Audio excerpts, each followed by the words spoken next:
one with every other? No, it's also one with everyone.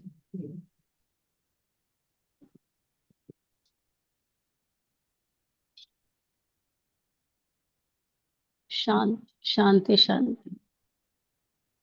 Our today's speaker is Sister Vimal Balachander ji. She will be presenting letter number 1, part 4 from the book Catch Letter to C.W.L with the commentary of C. Varanasi. We all know Vimal ji very well. She is very dedicated and committed theosophist and a good orator. By profession, she is an architect, but in true sense, she is an architect of life. I request Vimal ji for your presentation. Good evening, everybody. Thank you to Pradeep ji and thank you, Sushma ji, for today's program. These studies really help me to improve my knowledge and the purification of my mind. So basically, we are continuing with Jinaraja Dasa's commentary on Kate's first letter to C.W.L, which was started 2 weeks ago by Pradeep ji, and then we had last week Vibha ji giving one part of the commentary. So today I'm continuing the commentary. It's a long commentary. Today's commentary will have some 4 key takeaways that I have mentioned, but you may have other takeaways too. So you can observe and look for these takeaways. One takeaway is that I'm starting with the takeaway so that you all are focused on the learning aspect of it. So the first takeaway is that masters are not just teachers. They have an aim, which is to reduce the heavy karma of the world. So they want to create more and more people who will work towards the Nivritti path, which is also called the path of regeneration, which is the spiritually upward path that we have all got to take. So they are looking for such people who are going to work for their spiritual higher self. That is one of the key works of the masters. The second is that when we do charity, the intent behind the charity, the aim behind the charity is the most important thing. We will learn something very important about charity today. Then the third is a beautiful teaching on what is our dharma. We may follow different religions, but how can we define what our true dharma is? There is a beautiful line here, which is truly worth remembering in this whole commentary. Then that is the last part, which questions what kind of a theosophist are you? So I will leave you with a quotation from that commentary. It asks you, are you a sheep or a goat? That is, do you follow blindly or you use your own intuition and mind? So now let's quickly get into the letter itself. This was the beginning of the letter. Today we will be taking up this paragraph. So what I have done is what Jinaraja Dasa did is he takes one word or a few set of words like do good works in his name. Now he takes that and then he makes a big commentary on that phrase. So like that, these are the phrases or words he has used, which we are going to do the detailed commentary about. So I will read just this paragraph and not the whole letter, because that is so that you know the context of from where the letter or the phrase is placed in the letter. So, to accept any man as a chela does not depend on my personal will. It can only be the result of one's personal merit and exertions in that direction. For any of the masters you may happen to choose, do good works in his name, and for the love of mankind, be pure and resolute in the path of righteousness as laid out in our rules. Be honest and selfish. Forget yourself, but to remember the good of other people, and you will have forced the master to accept you. So much for the candidates during the periods of the undisturbed progress of your society. There is something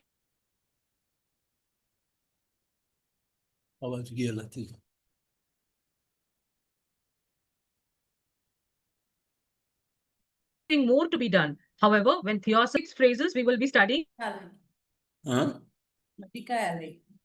in detail. So let us start with हाँ? the first phrase, the masters. जिनसे ही था कि तो As the brothers. ये But in few places, like another letter to Francisca Arundel, which is letter number 20 in Letters of Masters series, they have used this word masters because they don't believe in being teachers in that peculiar sense. The reason why the word master was used for these great teachers was because both HPB and Colonel Olcott used to use that word, master, for them. So hence, AP Sinnott and Hume started also referring to them as masters. So, but now I will read the part which is important for us. What Raja says here is, but the great ones, starting from here where my arrow is, but the great ones are not teachers, sorry. But the great ones are not teachers whose primary task is to give instruction in philosophy and to explain the problem of liberation. They are not teachers whose primary task is to give instruction in philosophy or explain the problem of liberation.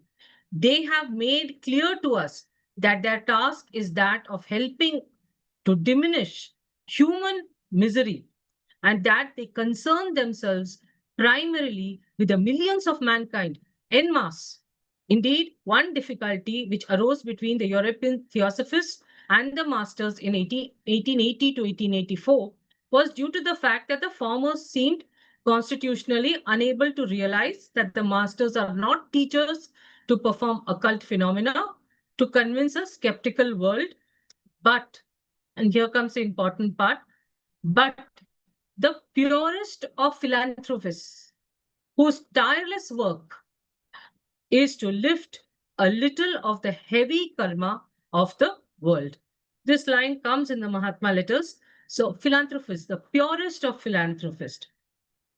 So, this is the key learning in this, that who the masters really are. And if we are following the masters, who we have to be, what kind of a follower they are seeking, we get from this commentary. Then we go to the next phrase, do good works in his name.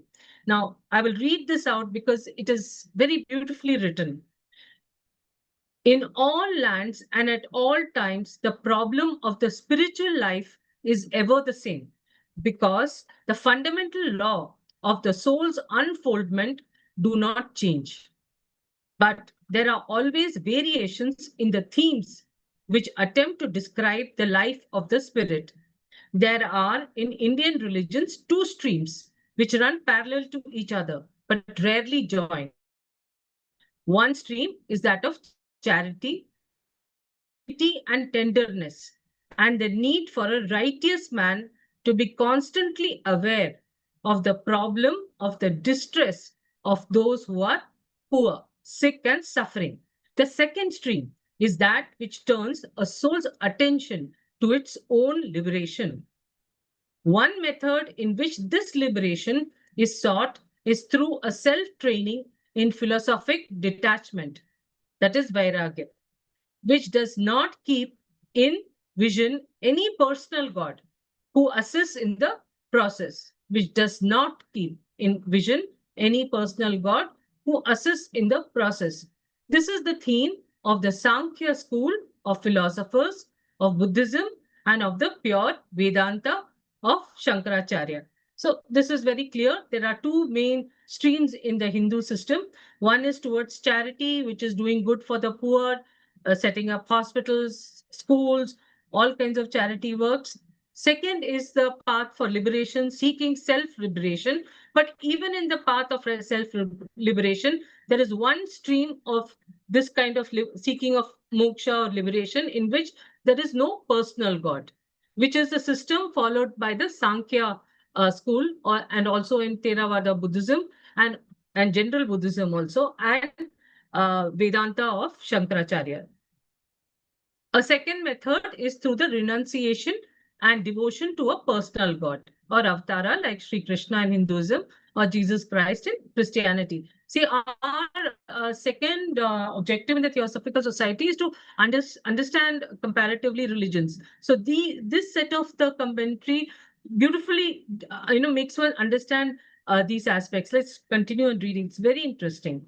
It is especially a characteristic of Hindu spiritual life that each man should seek his liberation intently and as swiftly as possible, but not consecrate himself to relieve the needs of others, especially in the general ways of charity, except in the general ways of charity and harmlessness.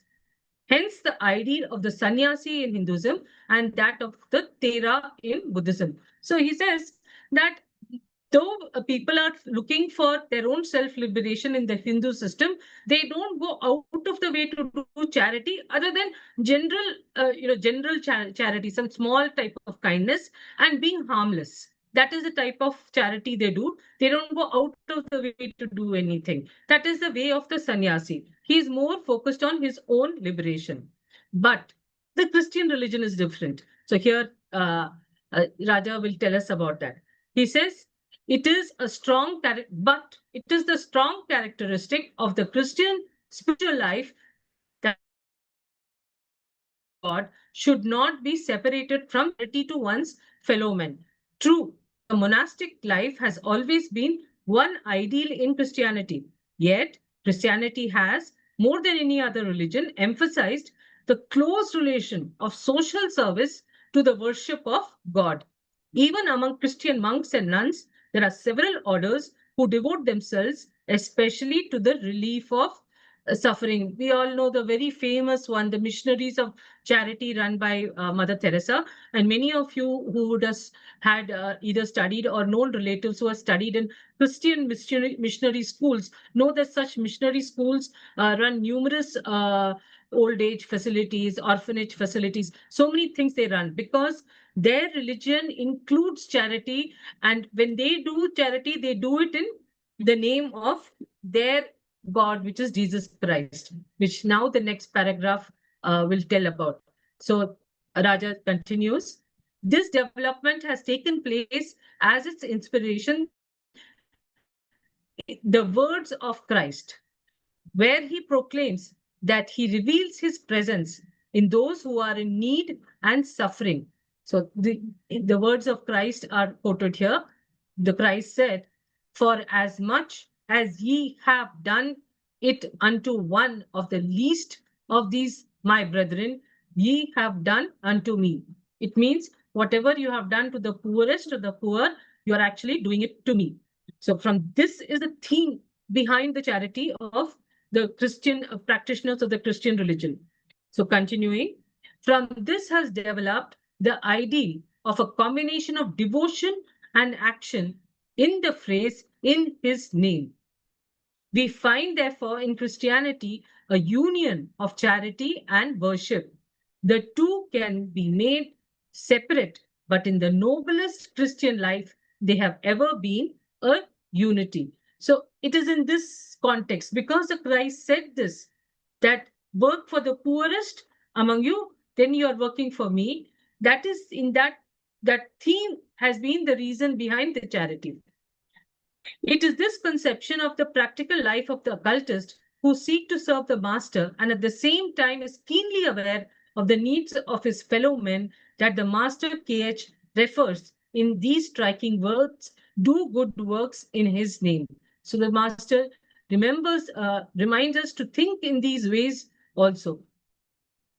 In India, especially, men think of a master not as a mere philosophical exponent of the spiritual life, but as one who is also the very incarnation of the Godhead, as manifested in a physical body. The Godhead is therefore proclaimed as discoverable within the body of the mass, wherever the body of the master can be found. In India, this tendency is there that one goes searching for one guru after another because we think that the Guru represents the God himself.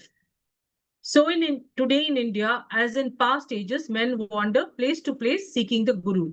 But when one realizes that each of the great masters is in touch with every event in the world and in every place through the use of the powers which are his as an adept, then one knows that to find the Guru, this is the important part, to find the Guru is not a matter of traveling from place to place, but of an inner change of heart and mind.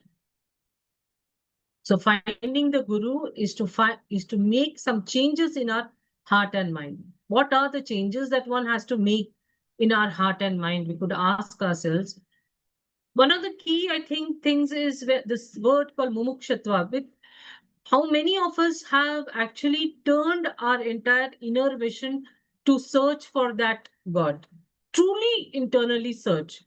Or are we just getting distracted easily with smaller aims and smaller goals along the way? So that complete inner change, has it come within us, is something each of us can only know for our own selves. And to what extent and how consistent are we in that change? Are we changing today and then forget about that goal tomorrow? So these are the questions Raja asks us to think about. Then he continues, there is much charity practice, not for the love of mankind, but either for the love of God or for accumulating good karma. In certain Eastern religions, the charitable man practices dana or giving because he hopes thereby to acquire punya or merit, that is good karma leading to moksha or nirvana.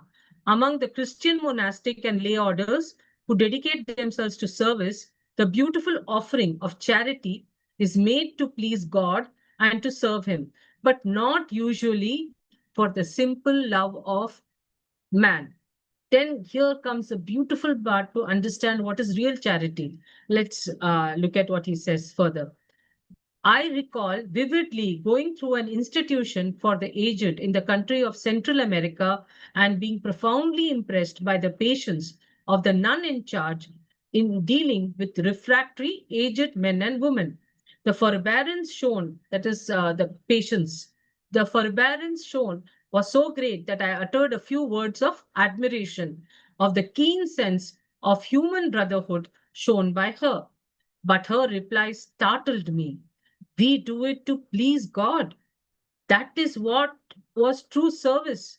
That it was true service and beautiful could not be gainsaid. That is, it was really true service and it was beautiful. That is, cannot be denied. It was not for the love of mankind, that tenderness to our fellow men, just because they are man, which is implied in the theosophical ideal of brotherhood. See, here we understand the word brotherhood better. See, just from this one line, how much Jinaraja Dasa extracts, how much knowledge he extracts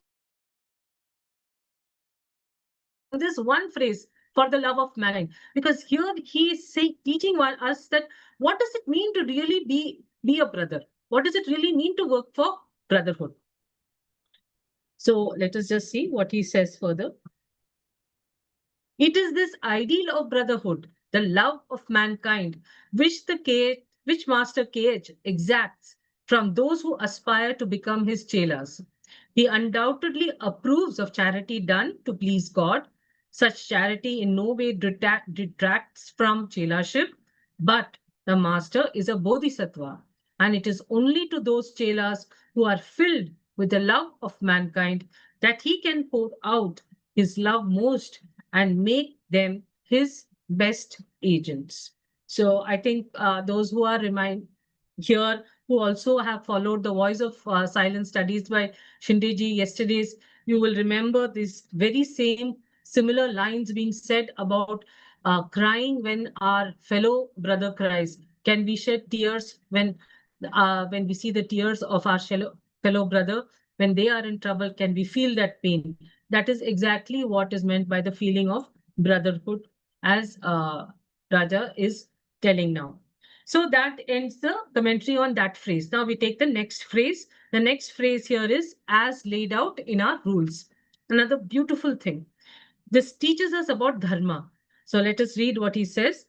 Every religion gives certain rules of conduct regarding what is the path of righteousness. But as ages pass, the word righteousness or dharma as it is called in Sanskrit, is used to cover all kinds of actions and ceremonies which are proclaimed by priests and religious hierarchies as necessary for righteousness or dharma, but which have no relation to true righteousness. So all of us know that, especially the Hindu religion, whenever we talk of dharma or dharma, that itself is karma kand, they call it, or now the word dharma is being used here, is usually connected to some kind of religious ceremonies. But Raja says that it has nothing to do with righteousness or dharma. And he says every religion is full of commandments supposed to have been given by a divine lawgiver, but which historical investigations show are merely the result of the age-long accretions of priestly exploitations or of the ignorant superstitions of the peoples. That is, most of the commandments which are there in religions, people say is being given by some divine entity, but actually it is not the case. They are usually the accretions, that is, things accumulated and spoken of by the priestly class who tend to exploit the poor, or of the ignorant superstitions of the people. So created, some people say it is your dharma, for example, to do certain tasks. So if they are saying that, that is some kind of tradition which is man-made traditions or superstitions. There was a time in India when sati, or the self-immolation of the widow on her husband's funeral pyre, was proclaimed by priests and lawmakers as dharma, or law of God.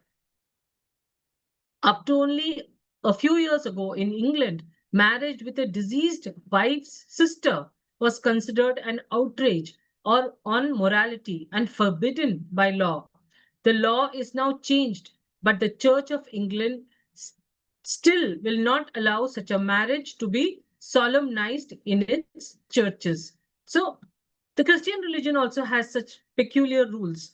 So not allowing a man who is widowed to marry the sister of his wife. Such a thing has been forbidden by the Church of England. So another thing. Then the Muslim religion, parda, or the veiling of women when in public and in the home, keeping them secluded away from the men, is proclaimed by Muslims as a commandment of the Prophet Muhammad and therefore of God. Polygamy is banned in some religions, but permitted in others. Sex taboos of various kinds claims divine sanction, both among savage and civilized peoples. All civilization is full of customs which are permitted or not, according to the dictates of tradition and convention. So all religions have so many rules, and they declare all of those rules as divinely proclaimed and the rule of that religion, the dharma. If you're following that religion, you have to follow the dharma of that religion, you have to follow the rules. But the adept, however, is not concerned with the conventions of passing civilizations and creeds, but only with the fundamental realities which underlie right thought, feeling, and action.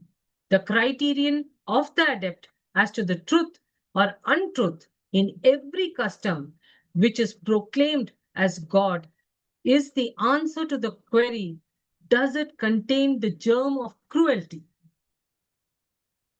Does it contain the germ of cruelty? If I follow this dharma, am I actually perpetrating cruelty on somebody?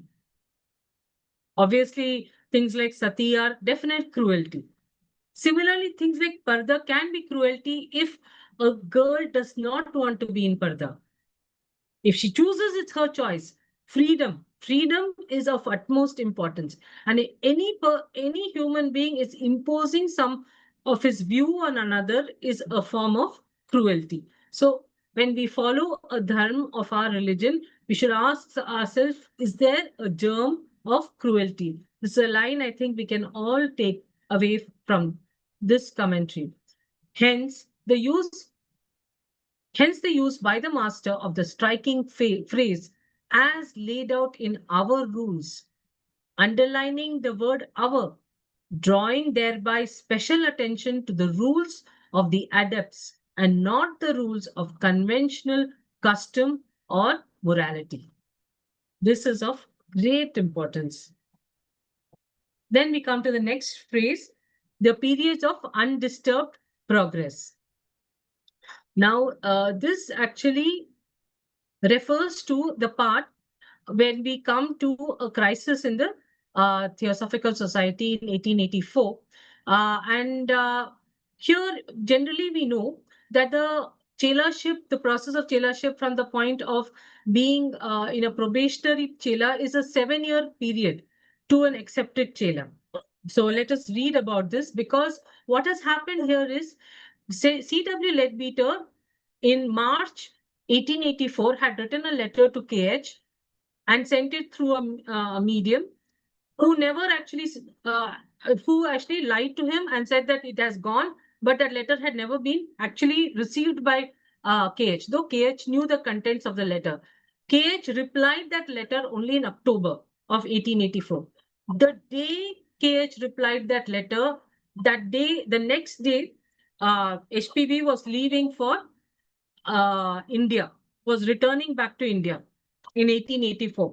So that time he knew, that is KH knew, that if he wanted to immediately after receiving and reading this particular KH1 letter, he wanted to immediately give himself over for service to the Theosophical Society. So he needed to write that to KH. So he said the only way I can for confirmed way know for sure that my letter will go to KH is to go to HPB back and give her the letter so she will transmit it to KH. So what he did is, he was not living in London. KH was living in a small village 5 hours away called Bramshot in England.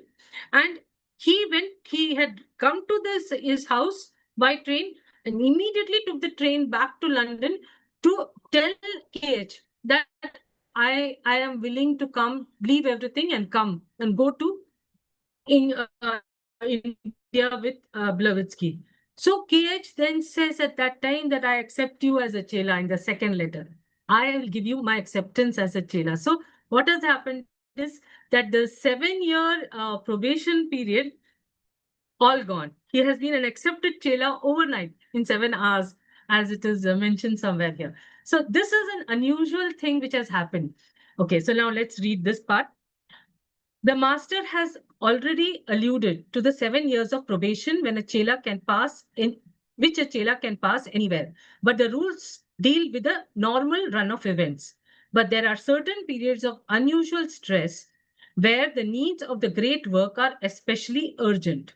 In such abnormal circumstances, modifications of the normal rule take place. Such a crisis happened in 1884 when the Christian missionaries of Madras concocted a plot with the help of 2 residents of the Theosophical headquarters to prove that HPB had written with her own hand the letters from the adepts and that the existence of the masters was a mere figment of her imagination which she foisted on her credulous disciples. Now, HPB's work in starting the Theosophical Society at the bidding of the masters was not a mere philosophical activity. It was the cause of truth.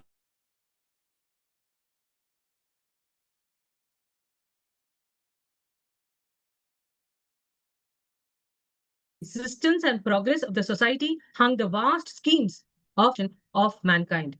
The attack by the missionaries on the society, planning to destroy it was an attack on mankind. However little they realized it.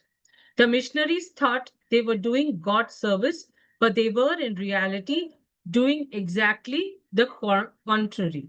So basically, here Raja is explaining the reason why C.W.L's chelarship was accepted immediately, because there was a crisis in the society at Adyar. Now, about this crisis, we are going to read nearly, there are 17 slides of this whole crisis, which all of you know something about because you all know about the Coulomb conspiracy. So very, very briefly, I won't read the whole commentary, but I will tell you the gist of that commentary. Basically, Madame Coulomb and Monsieur Coulomb. Coulomb was a Frenchman. Emily Coulomb was his, her name was something else before marriage. Emma Cutting, not Emily, Emma Cutting. She was an English woman married to this Frenchman, and they both were running. They both had met HPB in Egypt in 1871 when HPB was in Egypt. But in 1880, they both were running a boarding house in Sri Lanka. Now they were not making any money; they were going on loss. So Mrs. Coulomb had written to HPB that can you help us in some way. So HPB, the generous heart, said, "Come over to Madras and you can help us. We will get some work for your husband outside, and you can help my household run my household." So they got a job for Madam so Monsieur Coulomb, carpenter. He was a carpenter. They got a job for him outside, but very soon he could not keep up with that work. He was not regularly going, and they asked him to stop coming. So he lost that job. So he came into the society and also was working along with his wife in the society. Now, what had happened is this was going on in 1880. Now, after that, many more people came. So many things happened. In 1884, there was a problem when Colonel Olcott needed to go to London to represent the Buddhist people for a certain problem that the Buddhist people were having in Sri Lanka. The problem basically was that they were not getting an official holiday for the Vesak day. That is the Vesak Purnima day was not an official holiday in Sri Lanka. And for that, making that petition, uh, Colonel Olcott wanted to go to London. Apart from that, at that time, AP Sinnett had lost his job and was already in London. We also know that there were issues with Anna Kingsford and Sinnett. Both of them were thinking of becoming the president of the London Lodge. So there was some friction at that time. That was also another reason why Olcott had to go to Europe to London. So at that time, HPB's health was not good. So both HPB and Olcott decided to go to London in 1884. When they left in 1884, then they left here in Madras. They left a board of people. A number of there was Franz Hartmann and there were others who were in charge. Damodar, others were there. 4, 5 of them. They were in charge of the running of the Adyar Theosophical household and system. Now, Madam Coulomb and Mr. Coulomb did not like this, that they were being put under the watchful eyes of somebody. So anyway, that the main reason for that is that Madame Coulomb was pilfering some money from the household expense. Also, whoever would come there, she would ask for loans. Now, when these people, this board found out that these people are doing such things, what they did is they decided to ask them to leave. This board asked these Coulombs to leave. Now, when they were given that notice, what this Mr. Coulomb did was, he was a carpenter by profession. What he did is he built he you all are familiar with the, I don't know how many of you have gone to the president's room. This is the first floor of the headquarters hall. So generally in the ground floor, we go through where my arrow is showing. You enter here and you go up the staircase. Something like that is there in the ground floor. But in the first floor, you see you have a staircase and a lift in the middle, and then one little foyer will come. And there is now the vice president's room. That was called the shrine room before. And what this Coulomb did is the shrine was kept here. What was the shrine? The shrine was a sort of a decorative wooden cabinet in which Blavatsky would keep the letters which people were writing, who were writing to the masters in that shrine room cupboard, and the letter would disappear. Sometimes replies would come in that shrine room box. So that box was a decorative box, and that I have marked in this orange shape. That is the box that was kept in this room called the shrine room. Currently, that room has been used as a vice president's room, and in front of it was a veranda. Nowadays, that veranda doesn't exist. this is what it used to look like. Over here, you can see down below is where you enter the kind of staircase on the left that you see, the staircase tower. And here, this shaded part, sloping part, is a veranda. Behind that is the sloping roof of the shrine room. I have got this information from the Theosophical Society of America. They have a series called the Esoteric World, in which these drawings have been found, and they have been placed in the series of articles in that. So in the same series, you will find that this was the original building of the headquarters hall, which had this this kind of pillared porch, and these were the how the structure was. This on the top left that you see is the room in which HPB used to live. So that HPB's room is today the president's own office. So HPB's room was here, and this was a shrine room. What Coulomb did is he broke this wall, and he broke this cupboard at the back and made a sliding door in it. From the HPB's room side, he made a sliding door, and he made a sliding door in the shrine cupboard also.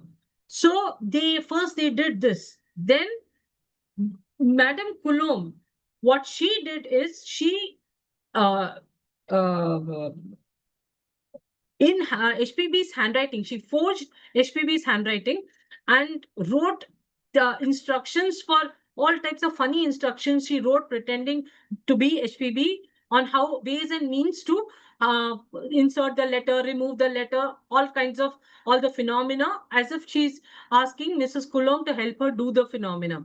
All of these things Mrs. Coulomb did. Then, right, these letters, they went and took it to the missionaries, Christian missionaries in Madras at that time, and the missionaries published it in their official organ, in their official magazine. That's the evil thing this couple did.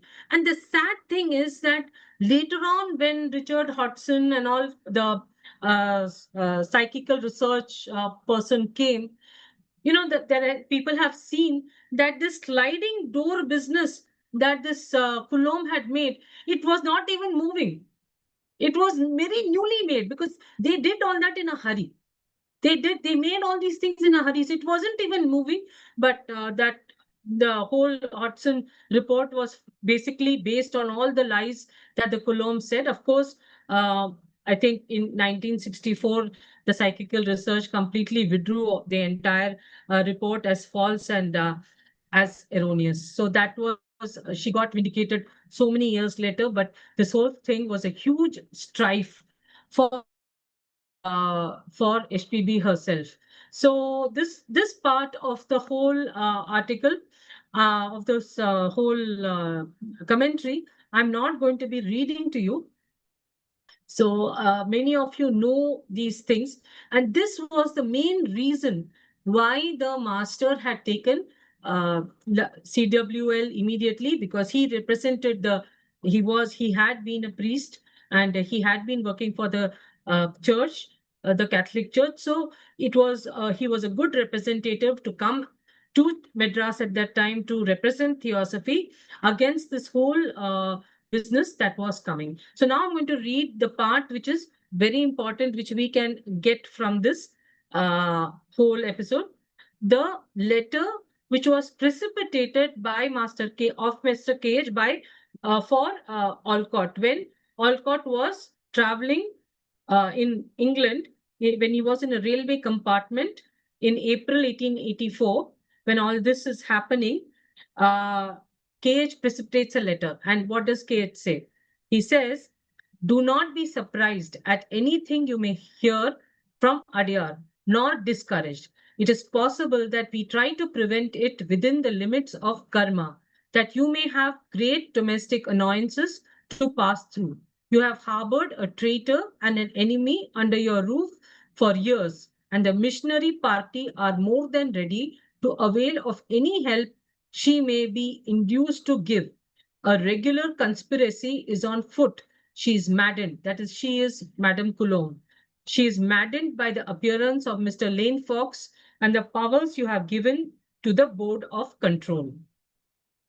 So here Master KH is telling that warning. So here before this, Raja says that how come the masters did not know about what this Mr. and Mrs. Coulomb were doing. So this is in replying that actually they knew what was going to happen, but it was the karma of the society and they could not prevent it. So within the limits of the karma only they could do. So let's continue. We have been doing some phenomena at Adyar since HPP left to protect Basika from the conspirators. This comes from the letters of Masters of Wisdom, letter number 18. If the masters foresaw that attack, this Raja is asking, if the masters foresaw the attack, why did they not prevent it? The answer is already given by the master within the limits of karma. Mistakes made by even their most trusted agents must come to their due results. With delicate hints and subtle warnings, but of such a nature as not to force the will of their agent, the masters do indicate possible danger. So the masters will indicate with delicate hints and subtle warnings what to do or what not to do, but it is up to each person to take up those hints and be careful. But unfortunately, the wrong people had been trusted by the founders, and hence they had to suffer. Then Raja continues, if the hint is not taken and an error in technique is made, they will not interfere to prevent the consequences. So they never interfere in the work of the karma of anybody. Now then comes the most important part. There is a second reason why the masters, once that the effect is set in motion by a cause, only watch and do not interfere. It is to divide the sheep from the goats. To use the Christian simile, the masters have utilized the disturbances among the society members to see who are those who stand for principles and who for persons. See the important thing. See the important thing which the master was really looking for. Here, supposing the people had all who were reading all these things by the Coulombs written in the Christian missionary papers and listening to the Hodgson report, decided, oh, why should we follow Madame Blavatsky? There is so much ill about her. I don't think this is right. I'm not going to be a member of the church. If such was the thinking, they are the people who follow humans, not the principles, not the teachings. Will you follow the teachings or will you follow the humans? So will you be a sheep who just follows blindly some other sheep, that is some other human, or will you be a goat and be your own independent authority? Let's continue reading this. When the society is attacked from without or the clashes of their personal karmas make bitter divisions among the members, the masters note that those for whom theosophy, the cause of truth means the purpose of the theosophical society is to uphold truth in everything, truth in every aspect of life. That is what is the motto of the Theosophical Society. The cause of truth is the whole ideal of truth. So the cause of truth is closely associated with a personality. Let's read that again. When the society is attacked from without or the clashes of their personal karmas make bitter divisions among the members, the masters note that those for whom theosophy, the cause of truth, is closely associated with a personality, leave the society at a crisis because their faith in the integrity of that person is shaken owing to what happens to be proofs of his unworthiness. But they note also that there are others for whom the great philosophy and especially the work for universal brotherhood are based on principles and not on persons. These latter stand by the society in every emergency and carry on the crippled work. It is to select these for greater fields of service that the adepts, however much they regret the confusion in the public mind and the waste of energy of the members in unfraternal life, allow without interfering the interplay of the karmic forces of the members. Now, I think many of you will understand why the masters did not do anything very directly to help the society with all this, because they were very keen to see who will follow the principle, who will live for universal brotherhood, and who are just following human beings blindly. For the future of the society depends upon those who put first loyalty to the theosophical ideals and then only afterwards devotion to persons whom they revere as leaders and teachers. But often principles and personalities are so interwoven in a man's mind that it requires a well-developed intuition to separate the one from the other. This is one of the problems which the occultist has to solve.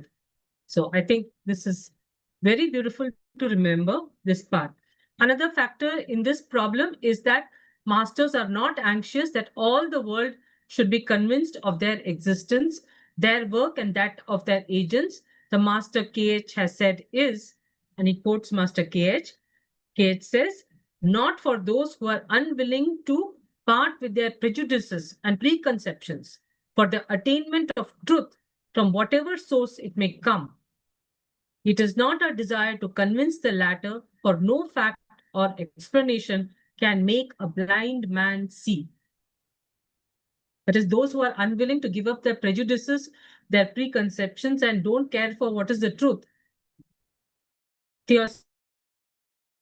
Blind man see. Then he says, moreover, our existence would be extremely intolerable, if not impossible, were all persons indiscriminately convinced. If the whole world believed, like Lord Sri Ram or like Ganesha, that Master Kutumi and Master Maurya exists and makes images of them and starts making temples for them, the work of the masters will be greatly affected. So that is not their purpose. So again, I have repeated the key takeaways again.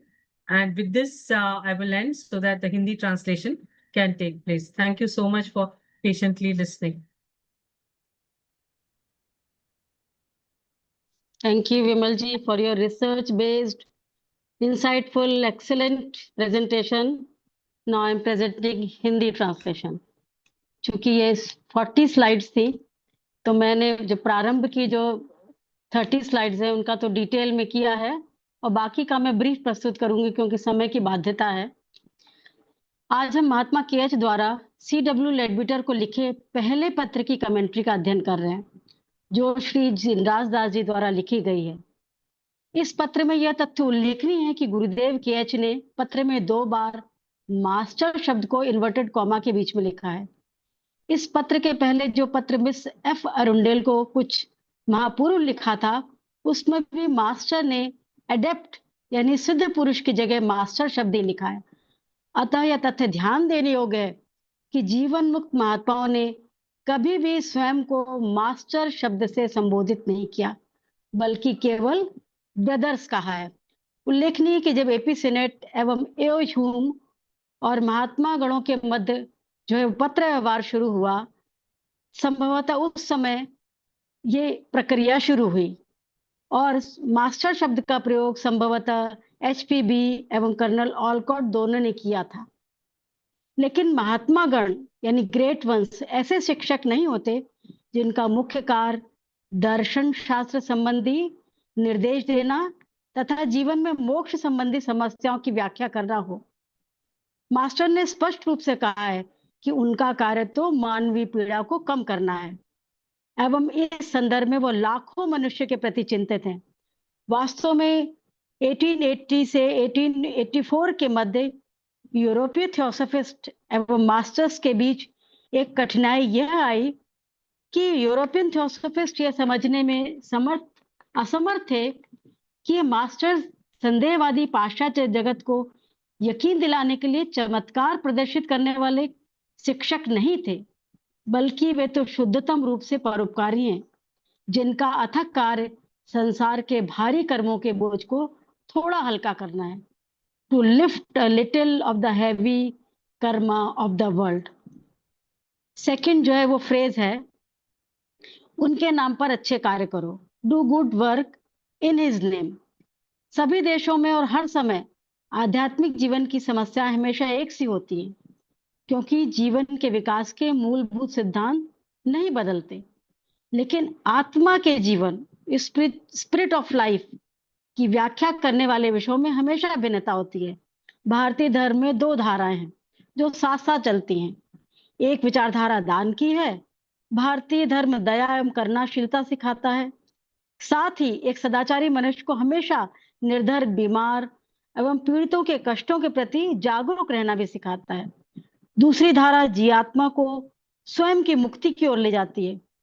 इस पद्धति में मोक्ष की प्राप्ति हेतु, दार्शनिक वैराग्य हेतु स्वयं को प्रशिक्षित करना होता है, और इस प्रक्रिया में सहायता हेतु कोई व्यक्तिगत ईश्वर यानी पर्सनल गॉड नहीं होता। यह विचार सांख्य दर्शन और बौद्ध धर्म और शंकराचार्य के शुद्ध वेदांत से संबंधित है।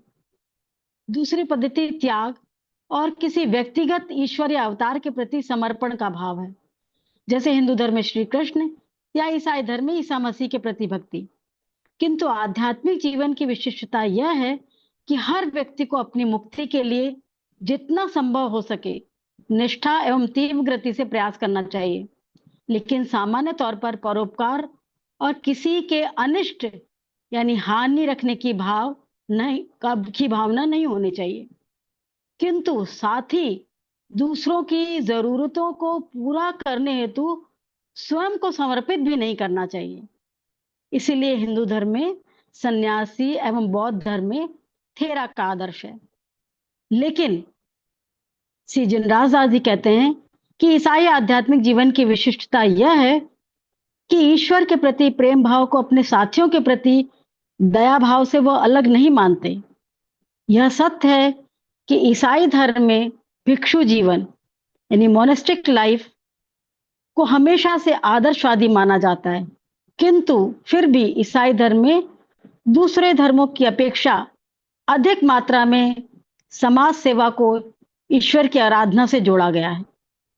ईसाई भिक्षु और भिक्षुणी यानी मॉन्क्स और नन के कई ऐसे ग्रुप हैं जो दूसरों के दुखों के निवारण हेतु स्वयं को समर्पित कर देते हैं। उन्होंने जीसस क्राइस्ट के शब्दों को अपनी प्रेरणा का स्रोत बनाया और उन्होंने कहा कि क्राइस्ट ने उद्घोषणा की थी कि जरूरतमंदों और पीड़ितों में ही उनका वास स्थान है और वह उनमें ही वह प्रकट होते हैं। वो कहते हैं विद इन इन्वर्टेड कॉमा, तुमने इन बंधुओं में से सबसे जरूरतमंद बंधु के लिए जो कुछ किया है वह वास्तव में मेरे लिए ही किया है, यानी क्राइस्ट के लिए किया है। इसी से भक्ति और सेवा का कार्य का मेल हुआ। अतः ईश्वर को समर्पित इन हिज नेम उक्ति महत्वपूर्ण हुई। इसलिए हम ईसाई धर्म में सेवा भाव और भक्ति के संयोजन को देखते हैं। इन दोनों को अलग नहीं किया जा सकता, लेकिन एक सदाचारी ईसाई के जीवन में ये दोनों भाव साथ साथ रहे हैं। एक गुह साधक यानी एक ऑकल्टिस्ट के व्यवहारिक जीवन की अवधारणा यह होती है कि वह अपने गुरु की सेवा करने के साथ अपने साथियों की जरूरतों के प्रति भी सजग रहता है। मास्टर केएच ने इस विचार को प्रभावशाली शब्दों में बताया है, do good work in his name, उनके नाम पर नेक काम करो। विशेष रूप से भारत में गुरु को सिर्फ आध्यात्मिक जीवन के दार्शनिक विचारक के रूप में नहीं देखा जाता, बल्कि उन्हें भौतिक शरीर में ईश्वर का ही अवतार मानते हैं। इसलिए ईश्वर को उस जगह पा सकते हैं जहां गुरु है। इसलिए आज भी प्राचीन काल की तरह लोग गुरु की तलाश में दर दर भटकते हैं, लेकिन जब किसी को यह समझ आ जाता है कि महात्मा गण अपनी सिद्ध शक्तियों के माध्यम से दुनिया की हर घटनाओं से हमेशा अवगत रहते हैं, तो उसे ज्ञात हो जाता है कि गुरु की तलाश बाहर नहीं करनी चाहिए, बल्कि उसके लिए तो हृदय एवं मन का रूपांतरण करना है। अगला फ्रेज है, और इंसानों के प्रति प्रेम के कारण, and for the love of Mankind. वास्तव में अत्यधिक दान पुण्य भी इंसानों के प्रति प्रेम के कारण नहीं होता, वह तो ईश्वर के प्रति प्रेम के कारण या अच्छे कर्मों को संचित करने के लिए दान दिया जाता है। कुछ पूर्वी धर्मों में अच्छे कर्म के पीछे यही भावना होती है कि वे अच्छे कर्म उसे मोक्ष के मार्ग पर ले जाएंगे। ईसाई मठ के भिक्षु एवं सामान्य धार्मिक समूह के लोग ईश्वर को प्रसन्न करने एवं उन्हीं की सेवा के भाव से दान देते हैं, न कि इंसानों के प्रति प्रेम के कारण। लेखक श्री जिनराज दास जी कहते हैं कि मध्य अमेरिका में वृद्धों के लिए बने एक संस्थान की एक नन, एक भिक्षुणी, जो धैर्य पूर्वक जिद्दी बुजुर्गों की देखरेख करती थी। मैंने उसके बंधुत्व भाव की प्रशंसा की, लेकिन उसके उत्तर ने मुझे चौंका दिया जब उसने कहा विद इन इन्वर्टेड कॉमा, हम यह कार्य ईश्वर को प्रसन्न करने के लिए करते हैं। यद्यपि इस सुंदर एवं सच्ची सेवा को अस्वीकार तो नहीं किया जा सकता, लेकिन यह मानवता के लिए सच्चे प्रेम का भाव नहीं। थियोसॉफिकल शिक्षा का उद्देश्य तो सभी इंसानों के प्रति मृदुल भाव रखना है। यही बंधुत्व का भाव आदर्श रूप है। मास्टर केएच कहते हैं, जो उनके चेला बनने के आकांक्षी हैं, उन्हें मानवता के लिए प्यार के भाव को अपनाना होगा। मानवता के लिए प्यार विद इन इन्वर्टेड कॉमा है। मास्टर ईश्वर को प्रसन्न करने के लिए दान कर्म को उचित कहते हैं। यह दान भाव चेला बनने के मार्ग में बाधक नहीं है, किंतु सिद्ध महात्मा एक बोधिसत्व हैं। अतः वही चेला उनके प्रेम का पात्र है जिसके हृदय में मानवता के लिए प्रेम है, और वही गुरुदेव के सच्चे प्रतिनिधि भी हैं। अगला फ्रेज है, जैसा कि हमारे नियमों में निर्धारित किया गया है, as laid out in our rules. हर धर्म नैतिकता एवं धर्म परायणता के मार्ग हेतु आचरण संबंधी नियम बताते हैं, लेकिन कालांतर में समय के साथ नैतिकता एवं संस्कृत शब्द धर्म का प्रयोग पुजारियों एवं धर्म के अधिकारियों द्वारा विभिन्न रीति रिवाजों एवं कर्मकांडों के लिए किया जाने लगा, किंतु उसका वास्तविक धार्मिकता से कोई लेना देना नहीं। हर धर्म ऐसे ही आदेशों से भरा है तथा ऐसी मान्यता है कि यह डिवाइन लॉ गिवर के द्वारा प्रदत्त है, लेकिन ऐतिहासिक जांच से ज्ञात होता है कि दीर्घ काल से पुजारियों के शोषण एवं मनुष्य की अज्ञानता एवं अंधविश्वास का यह प्रतिफल है। एक समय में सती प्रथा के तहत पति की मृत्यु के पश्चात विधवा को पति की चिता पर आत्मदाह करना होता था। पुजारियों ने इसे भी धार्मिक नियम बताया। कुछ समय पूर्व इंग्लैंड में मृत पत्नी की बहन से विवाह का निषेध था, किंतु अब कानून में परिवर्तन हो गया। उसके बाद भी चर्च के नियम उक्त विवाह को स्वीकृति नहीं देते। As laid out in our rules, इन नियमों के तहत बहुत से अन्य नियमों का भी उल्लेख है। जैसे पर्दा प्रथा के अंतर्गत स्त्रियों को सार्वजनिक रूप से अपने चेहरों को ढकने एवं घर में पुरुषों से अलग रहने का नियम था। जैसे इस्लाम धर्म में पैगंबर मोहम्मद द्वारा की गई उद्घोषणा के अंतर्गत माना गया और उसे ईश्वरीय आदेश का रूप बताया गया। कुछ धर्मों में पॉलीगैमी यानी बहुविवाह का निषेध था, किंतु कुछ में स्वीकृत था। सभ्य एवं असभ्य दोनों वर्गों में एक सेक्स संबंधी कुछ वर्जनाओं को ईश्वरीय मान्यता प्राप्त थी। सभ्यता में समय अनुसार कुछ परंपरा मान्य थी तो कुछ का निषेध था। लेकिन श्री जिनराज दास जी लिखते हैं, सिद्ध महात्मा अतीत की सभ्यताओं के मतों एवं परंपराओं से चिंतित नहीं होते, बल्कि वह तो उन मूलभूत वास्तविकताओं से चिंतित होते हैं जो सही विचार, भावना और कर्म का आधार है। सिद्ध पुरुष के लिए ईश्वर द्वारा घोषित किसी भी रीति रिवाज की सत्यता या असत्यता का मापदंड यह वाक्य है, क्या इसमें क्रूरता के बीज निहित है? Does it contain the germ of charity? इसलिए सिद्ध महात्मा ने हमारे नियमों में बताए गए के अनुसार as laid out in our rules जैसे वाक्यांश का प्रयोग किया है। यहाँ पर हमारे यानी आवर शब्द पर जोर दिया है। अतः सिद्ध पुरुषों द्वारा नियमों पर विशेष ध्यान दिया जाता है, न कि पारंपरिक रीति रिवाजों और नैतिकता के नियमों पर। अब हम नए वाक्यांश का अध्ययन करेंगे। अबाधित प्रगति की अवधि, a period of undisturb progress. Master ने पूर्व में ही 7 वर्षों की परिवीक्षा यानी प्रोबेशन की अवधि का उल्लेख किया था, जिसे एक चेला कहीं भी पूर्ण कर सकता है, किंतु यह नियम सामान्य परिस्थितियों में लागू होता है, किंतु असाधारण परिस्थितियों भी होती हैं। किंतु जब महान कार्य का संपादन करना आवश्यक हो जाता है, तो ऐसी असामान्य परिस्थितियों में सामान्य नियमों में संशोधन किए जाते हैं। और ऐसा ही संकट 1884 में आया था, जब मद्रास में ईसाई मिशनरियों ने थियोसॉफिकल मुख्यालय के 2 निवासियों की मदद से यह साबित करने की साजिश रची थी कि एचपीबी ने सिद्ध महात्माओं के पत्रों को स्वयं अपने हाथों से लिखा है और मास्टर्स का अस्तित्व केवल उनकी कल्पना की उपज थी, जिसे उन्होंने अपने सहज, विश्वासी, भोले भाले शिष्यों पर थोप दिया।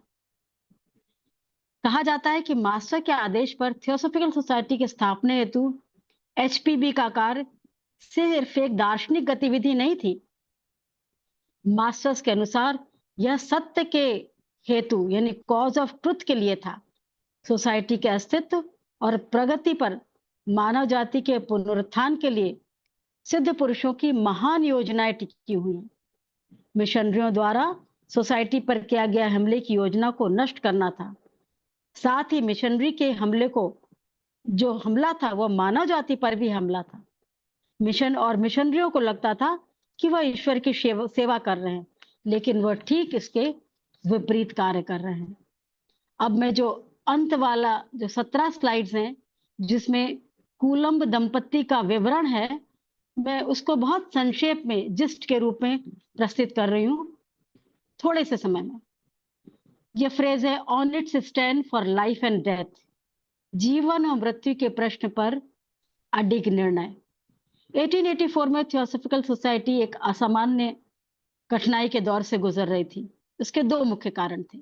मद्रास में ईसाई मिशनरियों ने सोसाइटी के प्रति आक्रामक रुख अपनाया था और साथ ही हिंदुओं को वो धर्म परिवर्तन करने के लिए बाध्य कर रहे थे।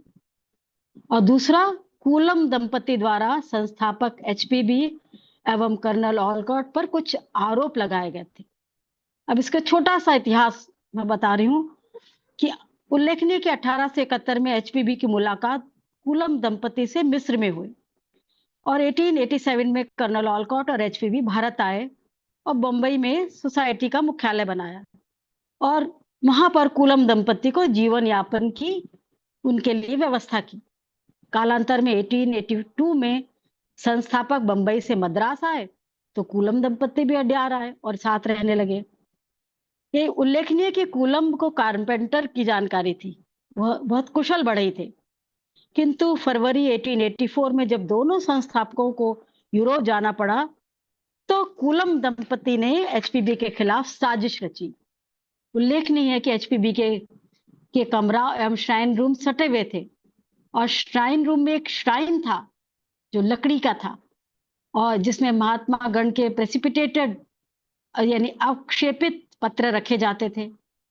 संस्थापकों की अनुपस्थिति के दौरान ये पत्र कूलम दंपति द्वारा लिखे गए और कालांतर में उन्होंने इसे मिशनरी के समक्ष प्रस्तुत किया और यह आरोप लगाया कि मास्टर्स की कल्पना एचपीबी की थी और श्राइन रूम में रखे पत्र एचपीबी के द्वारा लिखे गए हैं। और मिसेस कूलम ने तो कुछ जाली पत्र स्वयं ही लिखे और इसे मिशनरी के लोगों को दिखाया और मिशनरी की पत्रिका में भी इसको प्रकाशित किया।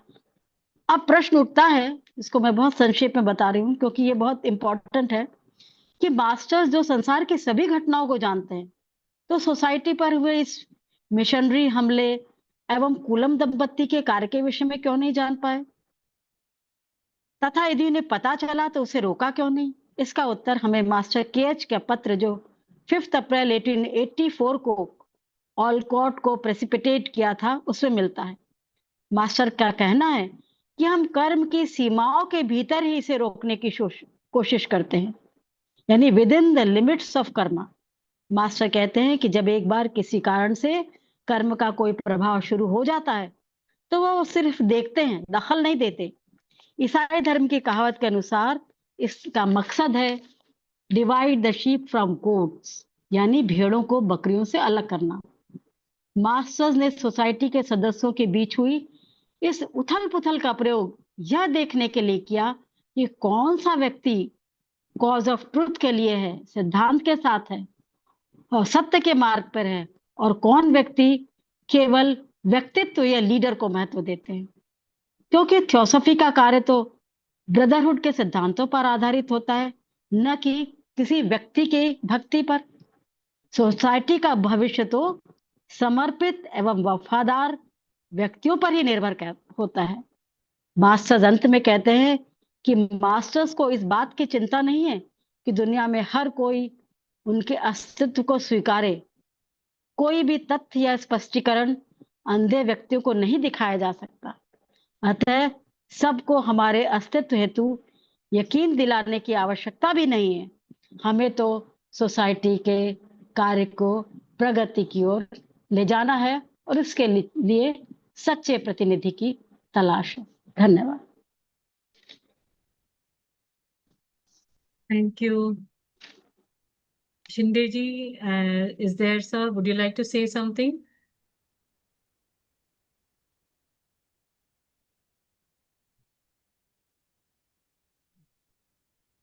Shindeji, would you like to say something? Just a minute. I'm just now they can do. Sir, unmute yourself. Yeah. Ah.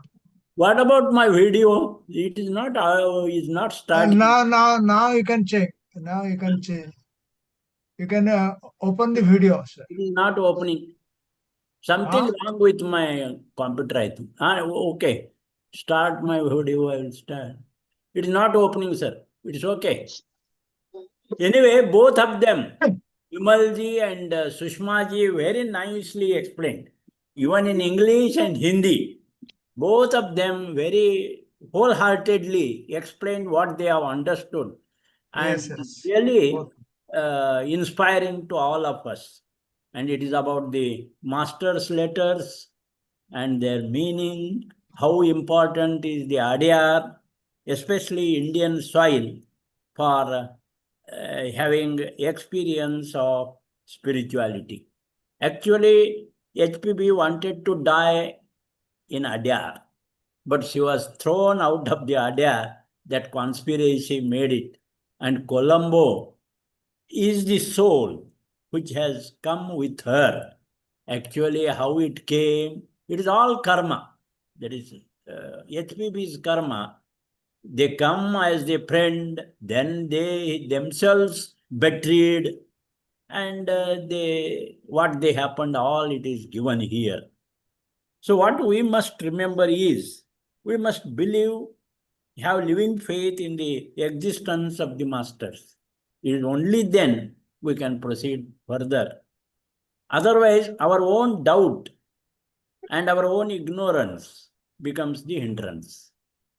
So to enter the inner court, whatever is there, this doubt and ignorance must be removed in the outer court. Then only we can enter into the inner court. This is what very nicely Vimalji explained, all that headquarters. That was also new to me, especially the photographs. I liked them. Thank you, Vimalji. Very nicely. You are going deeply, and God bless. Thank you, Sushmaji and Vimal. Thank you, sir. Thank you, Thank you, sir. Thank you, Pradeep. Okay, sir. Now one Pradeep, thing. sir. Now one I think- thing I am not adding. I am just highlighting that this is a personality cult or authority. Blavatsky in Key to Theosophy clearly mentioned, don't make or human in a human regeneration. Radhaji also mentioned clearly, don't make any authority, either or a book or any institution, something like that. What is that problem? That creates problem. Even recently, just a few days back, one member of a particular area, because he is a good theosophist, a die-hard theosophist, from morning to before going to bed, he only only idea or thinking process is how to make membership, how to propagate theosophy, everything, day and night. So as a result, many more than 100 people joined, not believing the ideology, believing the philosophy, believing what theosophy teaches us, but the personality cult of that individual. So after his death, this 100 and more than 100 members or whatever, those who joined, because he is the person who we joined uh, because he is there. So without knowing anything, they became the members. Not only now, they have members for the last 30, 40 years. So they are now no more interest. They have not studied theosophy or no knowledge on what is the philosophy of a theosophy or teachings of the masters. So Mahatma clearly mentioned, means C. Janadasa reflected that something bed and bakri or the goats or something idea. So, and that is also reflected in Key to Theosophy Blavatsky. So don't make any individual of an organization, either Pradeep Mahapatra or C.A. Shinde or so and so, as an authority, and we will follow him. Please follow the teachings. Teachings not given in a particular book, so we cannot make books also authority. Say Secret Doctrine or Mahatma, whatever you likes most. At the feet of Master, Voice of Silence, many books are there, so that you can know the teachings of theosophical society. Then you will be involved in the theosophical. That is the same position going on today within an organization. I remember our former president, one of our former president of Federation, when he was there, there are many lodges, Muslim, throughout Odisha. But after he left this physical world, those lodges collapsed. So this is the position going on. So Mahatma rightly pointed, they are watching the karma, they are watching the who are sincere and serious. So rightly, very good presentation. Both I must congratulate from core of my heart to Vimalji and also Susmaji. Nice presentation. Thank you. Thank you. I started a few. Thank you. So if Dubalji, I think he likes to say something. Would you like to say Yes. something, sir?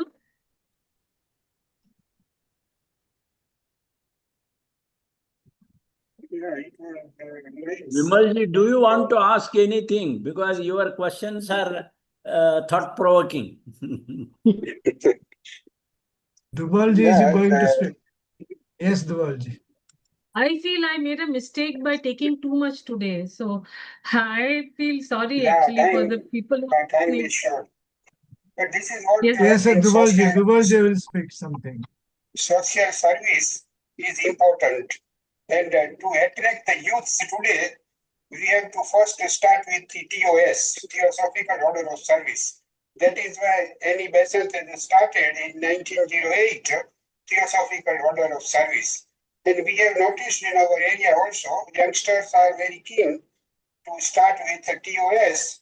That is very important. And then gradually they can study deep subjects like brotherhood, then our other objects. So my suggestion is only that you presented good and the idea of charity. And when you are doing such theosophical order of service activities, you will be blessed by the masters, because master is selecting certain people and we are just instruments in carrying out such activities of service to the society, to the needy and unfortunate ones. This is what all religions are propagating. And then we also should become an instrument to start with such services. That is what I want to say. Thank you for the speakers. Okay, sir. Thank you. Thank you so much. Nice point that the TOS was started for this purpose of helping people in real. So thank you. And I think with this we'll end. Thank you everyone, those who are staying till the end, and thank you for your patience. Thank you, Sushma ji, for bearing with my number of slides. I think I made a mistake today. My apologies to those. Maybe the subject could have been dealt with better. Anyway, better keep working for our own improvement also. So thank you everybody, and let me close with a closing prayer. Om Asato Ma Satkamayam Tamaso Ma Jyotirgamayam Mrityorma Amritam Gamayam Sarve bhavantu sukhinah, sarve santu niramaya, sarve bhadrani pashyantu, ma kaschid dukkha bhag bhavet. Om Shanti Shanti Shanti. Thank you, everyone. Thank you, Shinde sir. Thank you, Pradeep sir. Thank you, and good Thank night. you. Thank you. Thank you.